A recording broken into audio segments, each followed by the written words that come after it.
There are some people whose lives resemble a song played at full volume, raw, unfiltered, and full of heart. When the music suddenly stops, the silence left behind is overwhelming, yet the melody continues to echo for those who once heard it. Such is the story of Harold Hunter, a man who lived like New York City's anthem in the 1990s. His laughter bounced off the tenement walls, his presence transformed cracked sidewalks into a stage, and his energy made him unforgettable. To understand Harold, one must return to a New York that no longer exists, a city of grit, danger, decay, and endless possibility. His was a life lived like a mixtape on fast forward, capturing the rise of a boy from the projects who became a king of the streets, a movie star, and a global cultural icon. It's a story of meteoric fame shadowed by addiction, of joy overshadowed by sorrow, and of a legacy that outlived tragedy. Childhood in a city of decay. Harold Atkins Hunter was born on April 2, 1974, in New York City. He grew up with his brothers in the red brick Campos Plaza housing projects on the Lower East Side of Manhattan.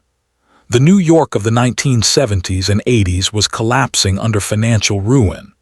Headlines screamed Ford to City, drop dead after the federal government refused a bailout, and neighborhoods fell into disrepair.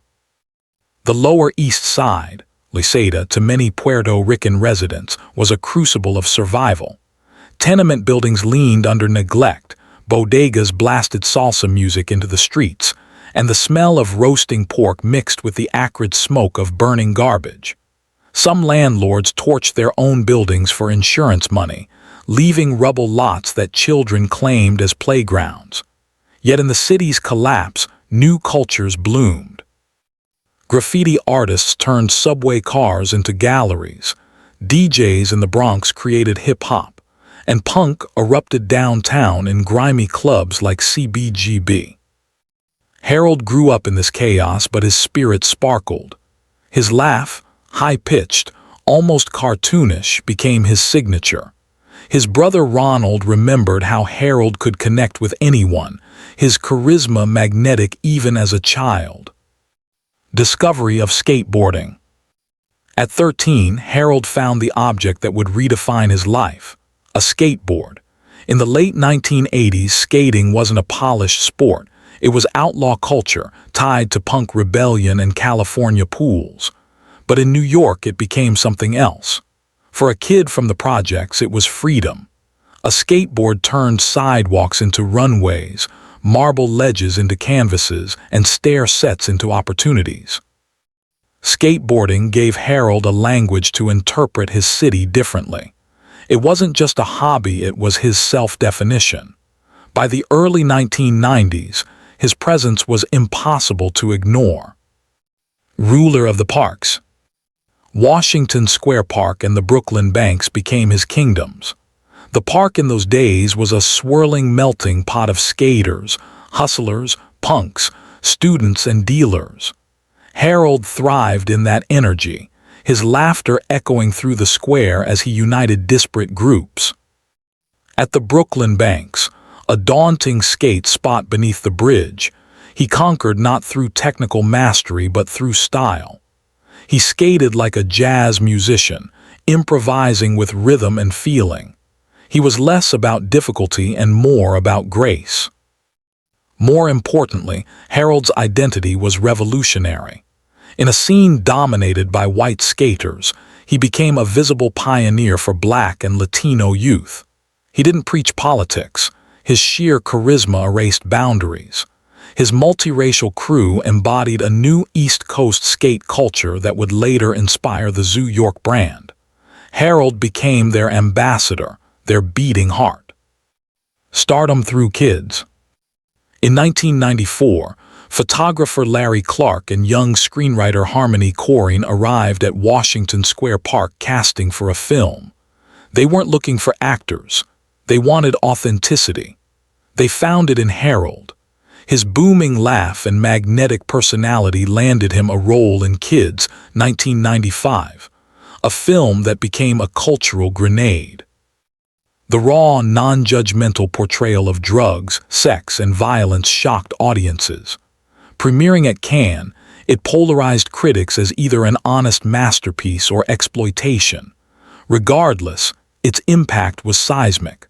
For Harold and his peers, it was both a breakthrough and a curse. They earned little pay but were thrust into international fame, forever linked to the nihilism of their on-screen characters. For Harold, Kids was a rocket ship. He went from local notoriety to global recognition, modeling for brands like Tommy Hilfiger and American Eagle. He co-founded Zoo York, cementing New York's place in skateboarding culture. For a time, he seemed unstoppable. The price of fame. Yet fame has no instruction manual. The charisma that made Harold beloved also trapped him. He felt constant pressure to embody Harold Hunter, the life of every party, the spark in every room. Friends recalled his generosity, giving sneakers to kids, spending his last $20 on food for others, or giving up travel spots so younger skaters could shine. His kindness was genuine, but behind it lurked exhaustion. To keep performing, he leaned on cocaine. What began as a party drug became fuel to maintain his high-energy persona.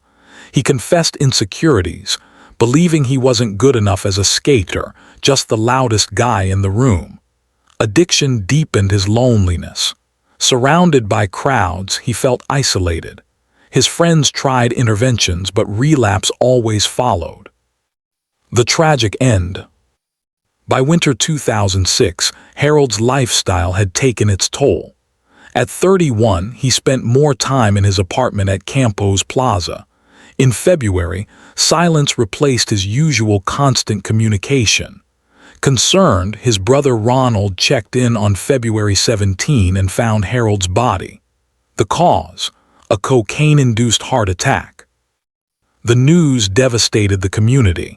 It spread not through headlines but through frantic calls, texts, and skate forums.